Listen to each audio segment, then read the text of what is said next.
So hello everyone, कैसे हैं आप सब लोग। आई होप आपको ये जो मैं वीडियोस बना रहा हूँ आपको ये समझ आ रही होंगी, आपको मतलब पूरा ग्रैस्प हो रहा होगा कंसेप्ट की जो मैं बना रहा हूँ वो पूरा मतलब स्टेप बाय स्टेप आप पढ़ रहे होंगे, समझ आ रहा होगा।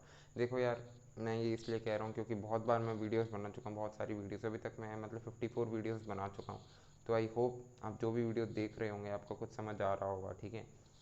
मैं तो दिल से यही चाहता हूँ कि यार जो भी तुम वीडियो देखो तुम्हें इतना अच्छे से समझ आ जाए कि तुम्हें बुक से पढ़ने की ज़रूरत ही ना पड़े। बट फिर भी शायद से कोई बहुत ग्लिच रह ही जाता होगा लेक्चर में जिससे तुम्हें पढ़ने की ज़रूरत पड़ जाए। मतलब तुम्हें तो पढ़ना ही पड़ता होगा। मेरे कहने का मतलब है कि जो भी तुम लेक्चर देखो उसे अच्छे से देखा करो, ठीक है, और ध्यान से पढ़ा करो, ठीक है। तो इसी के साथ अपने नेक्स्ट लेक्चर को स्टार्ट करते हैं यार। आज हम क्या पढ़ने वाले हैं, पिछले वीडियो में जो हमने पढ़ा था इन्वर्जन ऑफ मैकेनिज्म, आज हम उसका इन्वर्जन ऑफ मैकेनिज्म का पार्ट 2 करने वाले हैं। आज हम ग्रेशॉफ्स मैकेनिज्म करने वाले हैं। अब ये ग्रेशॉफ्स मैकेनिज्म क्या होता है, मशीन से ही लिंक्ड होता है, ऑब्वियसली 4 बार चेन मैकेनिज्म से ही लिंक्ड होता है। तो उसके बारे में आज हम क्या पढ़ने वाले हैं ज़रा देखते हैं, ठीक है। तो स्टार्ट करते हैं। वही ये अटक नहीं रहा ना, वही तो थ्योरी ऑफ मशीन्स, एमई, ठीक है। तो आज हम क्या पढ़ने वाले हैं, inversion of mechanism. Inversion of mechanism हमने पढ़ा था, उसका हमने आज क्या पढ़ना है, ग्राशॉफ्स लॉ।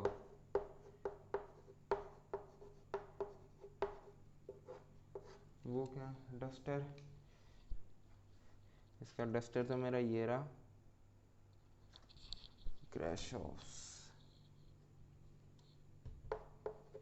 ठीक है।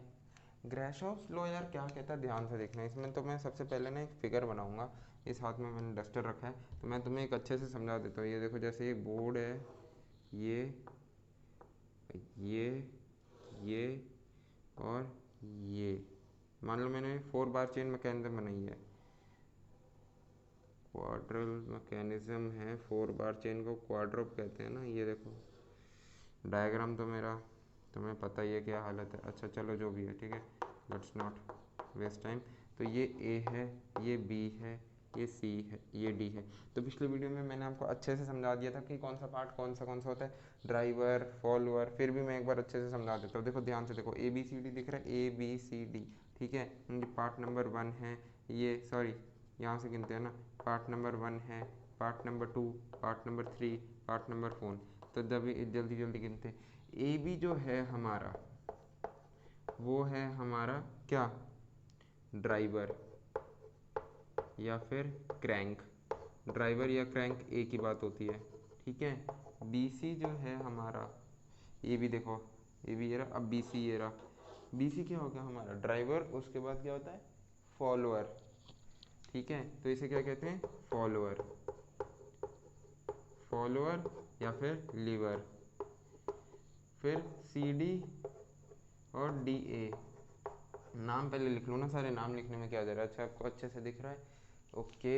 हाँ, एक सेकंड, इसे नोट नाउ कर देते हैं, ठीक है। आपको सारा अच्छे से दिख रहा है, हाँ। तो सी डी क्या होता है भाई हमारा, सी डी होता है, देखो, cam sorry lever, driver, follower, ये होता है हमारा कपलिंग, ठीक है। तो इसे कहते हैं कपलिंग। और लास्ट में इसे क्या कहा जाता है, इसे कहते हैं फ्रेम। अरे यार जल्दी जल्दी, इसे कहा जाता है frame.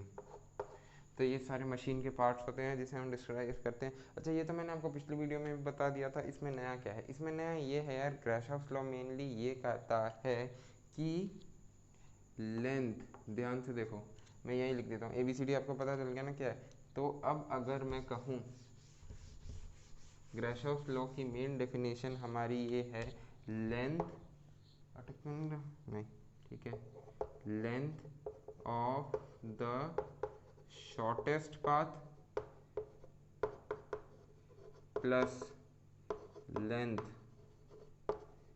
Of the longest path, longest link, length of the shortest plus length of the longest link should be greater than equal to, उससे कम नहीं होना चाहिए, ठीक है। तो ये हमें कहते हैं should be greater than equal to length of other two parts, length of other two links, length of other two links, ठीक है। मेनली हमें ये कहता है, क्या कहता है ग्राशॉफ्स मैकेनिज्म?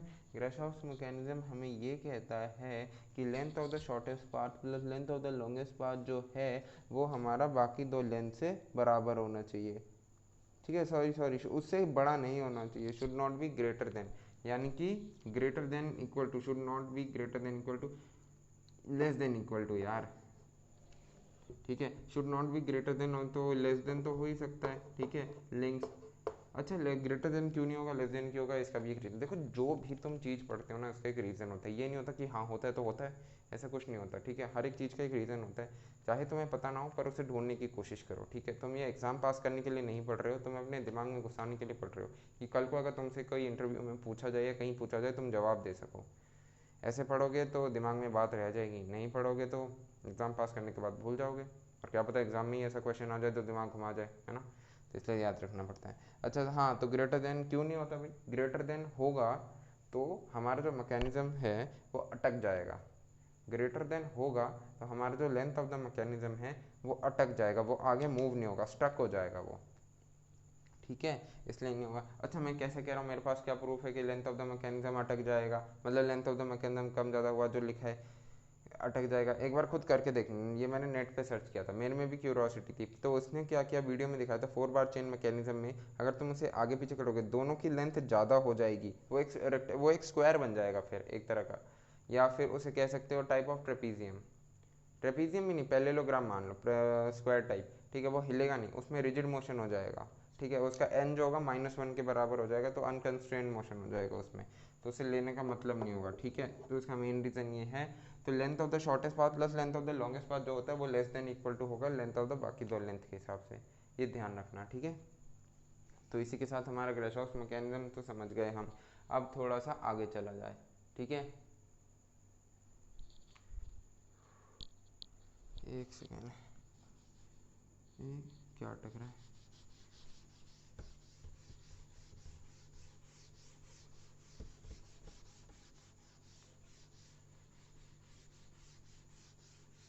अब भाई आ जाओ तुम inversion of 4 bar chain mechanism में। आज कराऊंगा तुम्हें inversion of 4 bar chain mechanism, ठीक है। थोड़ा तो लंबा है बट मज़ा बड़ा आएगा, ठीक है। Inversion of 4 bar mechanism, inversion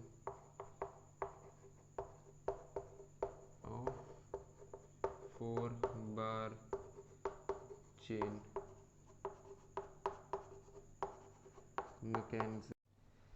हाँ भाई, inversion of 4 bar chain mechanism होता क्या है, ठीक है। तो inversion of 4 bar chain mechanism यार क्या होता है ये हम समझेंगे एक इंजन के एग्जांपल के थ्रू। एक हमारा पिस्टन इंजन होता है, ठीक है। तो उसके एग्जांपल के थ्रू हम समझेंगे। सबसे पहले उसका एक ओरिजिनल डायग्राम बनाएंगे, उसका एक सब्सटीट्यूट डायग्राम बनाएंगे, फिर उससे समझेंगे कि यार अगर थोड़ा सा डिफरेंस होगा तो उससे फ़र्क क्या आएगा, क्यों बनाएंगे, इसका एक रीज़न ये होता है। यार देखो हम इंजन कोई भी एक कम्प्लेक्स डायग्राम बनता है ना, उसे जैसे घर देखते हो तुम बनते हो, हम सब्सटीट्यूट डायग्राम क्यों बनाते हैं, मतलब क्या है इसका समझ लो। जैसे कोई भी तुम घर देखते हो, कोई भी घर है, ठीक है, चाहे छोटा घर है बड़ा घर है, 1 BHK 2 BHK, तो वो डायरेक्ट नहीं बन जाता। आर्किटेक्ट जो होता है वो डायरेक्ट घर नहीं बनाता है, चलो ईंटें लगाओ सीमेंट लगाओ हो गया काम, बजरी लगाओ हो गया काम, ऐसा कभी नहीं होता। सबसे पहले उसकी 2D स्केच बनती है, फिर उसमें इमेजिनेशन लगती है, लोग और विजुलाइज करते हैं कि घर अगर ऐसा होगा तो उसमें और क्या लग सकता है, अच्छा ये लग सकता है फिर ये भी लग सकता है, तो इसमें हम ऐसा क्यों नहीं करते, चेंज क्यों नहीं कर देते, इसकी दीवार उसके साथ मिला क्यों नहीं देते, तो थोड़ी सीमेंट बच जाएगी, ऐसा कर करके लोग घर बनाते हैं, ठीक है। जिससे फ़ायदा क्या होता है, हमारा मटेरियल भी सेव होता है और इनोवेशन करके हमारा कुछ काम भी अच्छा हो जाता है लो कॉस्ट में, ठीक है।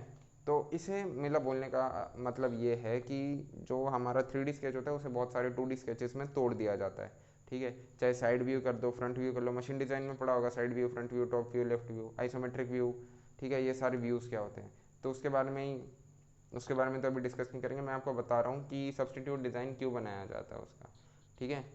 स्टडी करने के लिए ईजिली हर एक पार्ट को तोड़ा तोड़ा जाता है, ठीक है। तो उसके बारे में आज हम पढ़ेंगे। तो सबसे पहले स्टार्ट करते हैं।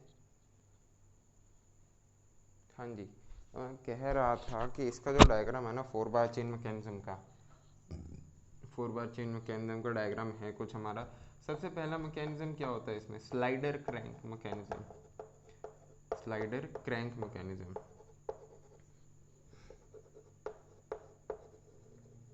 या फिर इसे हम स्लाइडर रॉकर मैकेनिज्म भी कहते हैं। स्लाइडर इसकी जगह रॉकर लगा दो, स्लाइडर रॉकर मैकेनिज्म भी कहा जाता है इसे।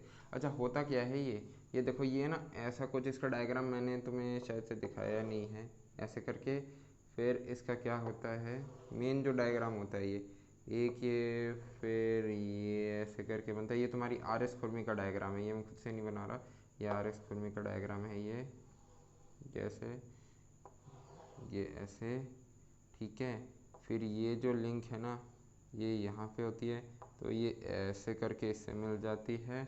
और ये जो यहाँ पे पिस्टन होता है, ठीक है, ये रहा, ये यहाँ पे ऐसे ही कुछ डायग्राम होता है, ठीक है। मतलब यही डायग्राम होता है, ऐसे ही कुछ नहीं, यही डायग्राम होता है, ठीक है। ये यहाँ पे ये जो पॉइंट होता है ये तो 360 डिग्री अपना मज़े में घूमता रहता है, ठीक है। ये वाला जो पॉइंट होता है ये तो 360 डिग्री अपना मज़े में घूमता रहता है। अच्छा हाँ, एक चीज़ मैं बनाना भूल गया, ये यहाँ से जो होता है ना, ये एक मैकेनिज्म लेते, कौन सी मैकेनिज्म, ऐसे करके ऐसे, फिर ऐसे लेके ऐसे, तो इसका हम पॉइंट ऑफ इंटरसेक्शन की एक बार लाइन बना देते हैं, ये हॉरिजॉन्टल लाइन और वर्टिकल लाइन। अब एक चीज़ समझो यार, ठीक है, अगर मैं इसी को ही एकदम सिंपल लाइन में बनाने की कोशिश करूँ क्या हो जाएगा, ठीक है, एक बार समझने की कोशिश करो क्या हो जाएगा, ठीक है। ये जबकि हमारा पूरा सिलेंडर है, ध्यान देखो, ये हमारा लिंक है, लिंक 1 है, ठीक है। ये होगा हमारा लिंक 2, खुद दिमाग लगा के देखो एक बार, लिंक 2, ठीक है। ये लिंक 3 है, ये वाली लाइन लिंक 3 है वो हमारी, ठीक है। सॉरी, ये तो हमारी डॉटेड लाइन है यार, मैंने इसे डॉटेड नहीं बनाई क्या, ये जो है ना ये हमारी डॉटेड लाइन है, ये है हमारी लिंक 3। जो हार्ड लाइंस है वो हमारी ओरिजिनल लिंक है, बाकी सारी हमारी डॉटेड लाइन है, ठीक है। ये हो गया, जबकि ये हमारा क्या है, सिलेंडर, और ये है हमारा पिस्टन हेड। तो अब हम अगर इसका सिंपल मैकेनिज्म ड्रॉ करने की कोशिश करें, क्या करना है, बस यार हार्ड लाइंस और सॉफ्ट लाइंस को देखो, बस इनको देख के बन जाता है, कुछ नहीं करने की ज़रूरत। ये बनाया, ये ऐसे जा रहे हैं, ये ऐसे जा रहा है, ये ऐसे जा रहा है, बन गया।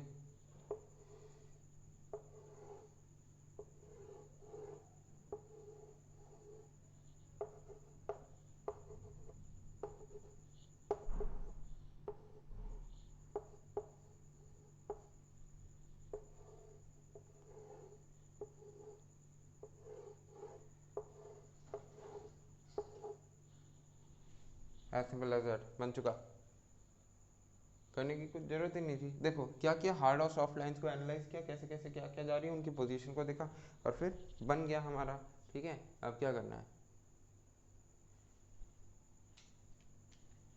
अब ए बी सी डी हो गया, लिंक। अच्छा स्लाइडर लिंक मैकेनिज्म में एक चीज़ ध्यान रखना, ये लिंक छोटी है, ये लार्जेस्ट लिंक है, फ्रेम तो हमेशा लार्जेस्ट ही होता है ना। ये जो हमारा क्या था, लिंक नंबर 1 था, ये लार्जेस्ट लिंक था, फ्रेम तो लार्जेस्ट लिंक रखते हैं, सिलेक्ट करते हैं, ठीक है। तो मैंने तुम्हें क्या बताया था, link of the largest plus में length of the largest link plus length of the shortest link should be less than equal to length of the other 2 links, ठीक है। यही फॉर्मूला था हमारा, बट यहाँ पे तो मैकेनिज्म अलग है। तो एक चीज़ नोटिस करो, अगर मैं इसे पूरा घुमाऊंगा ना, इसको इस सर्कल के अबाउट पूरा घुमाऊंगा, कोशिश करूंगा, तो ये जो है मेरा ये यहीं पे रुक जाएगा, ये मेरा जो है ना यहीं पे रुक जाएगा। अगर मैं इसे ऐसे करके घुमाने की कोशिश करूंगा, ये मेरा यहीं पे रुक जाएगा, इस एक्सिस से टकरा जाएगा। समझ पा रहे हो मैंने क्या बोला, इस पॉइंट के अबाउट अगर मैं इस पूरे को ऐसे ऐसे करके घुमाना चाहूँगा इस लिंक को, तो ये जो लिंक है मेरा, ये यहीं पे आते आते पॉइंट सी पे अटक जाएगा। क्यों अटक जाएगा भाई, इसका लेंथ ज़्यादा बड़ा है, मैंने तुम्हें अभी पिछले वीडियो में यही तो समझाया था, इसका लेंथ ज़्यादा बड़ा है तो ये अटक जाएगा, ठीक है। ये रीज़न था हमारा। अब थोड़ा सा चलते हैं अगले वाले टॉपिक पे। ये क्या था हमारा, ये था हमारा crank lever mechanism, crank lever हो गया। अब इसी का ही ड्रैग लिंक मैकेनिज्म, ये तुम्हें इस किताब में नहीं मिलेगा, आर एस खुरमी में नहीं मिलेगा, ये एक दूसरी किताब ली है मैंने, drag link mechanism. Drag link mechanism यार कुछ भी नहीं है, उसमें बस एक ही चेंज है। क्या चेंज है उसमें? बस सारे लेंथ जो होते हैं वो बराबर नहीं, दो लेंथ एक लेंथ के, दो लिंक्स जो होते हैं वो एक लिंक के होते हैं, बाकी दो लिंक्स जो होते हैं वो समान लेंथ के होते हैं। ठीक है, तो मैं तुम्हें समझा देता हूँ कैसे कैसे क्या क्या होता है। एक सेकंड टाइम है। तो drag link mechanism, slider crank mechanism तो हो गया। एक आ जाता है हमारा ड्रैग लिंक मैकेनिज्म।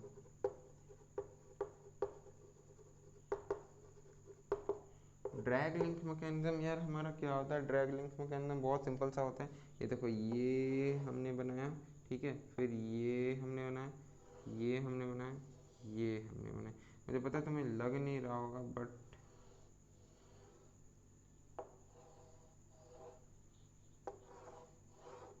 ठीक है। अच्छा वीडियो है अभी ना, वीडियो ऑफ होने वाली थी मुझे लग रहा है। ठीक है, तो अब हम क्या करेंगे? हाँ, तो अब हम क्या करेंगे यार, वीडियो बीच में पॉज हो गई थी। ये देखो, लिंक नंबर 1, लिंक नंबर 2, 3, 4। इसमें जो ये है ना, ये मैंने बनाया थोड़ा गलत है, पर ये शॉर्टेस्ट लिंक है। रुक जाओ, दोबारा बना दूँ तुम्हारे लिए, जल्दी जल्दी बना दूंगा यार। ये जो फ्रेम होगा इस बार, हमारा फ्रेम जो होगा वो शॉर्टेस्ट लिंक होगा। ये देखो, बस इतना इतना इतना,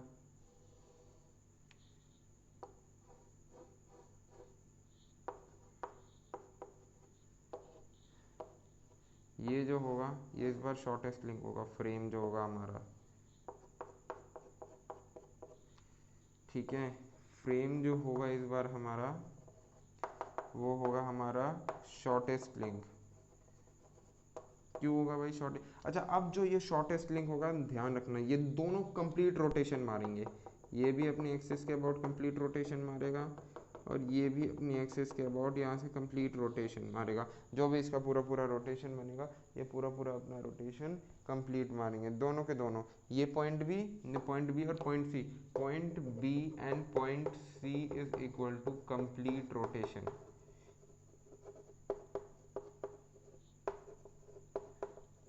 एक चीज़ याद रखना, जब फ्रेम जो होता है, जो फ्रेम ही बड़ा हो ना, तो रोटेशन मुश्किल हो जाती है। जब फ्रेम छोटा हो तो रोटेशन आसान हो जाती है। रीज़न क्या है?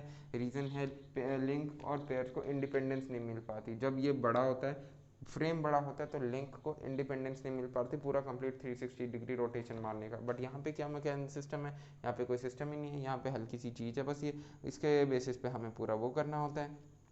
छोटा सा सिस्टम है, उसके बेसिस पे करना होता है। और लास्ट में एक और यार बहुत छोटी सी चीज़ आ जाती है। ठीक है,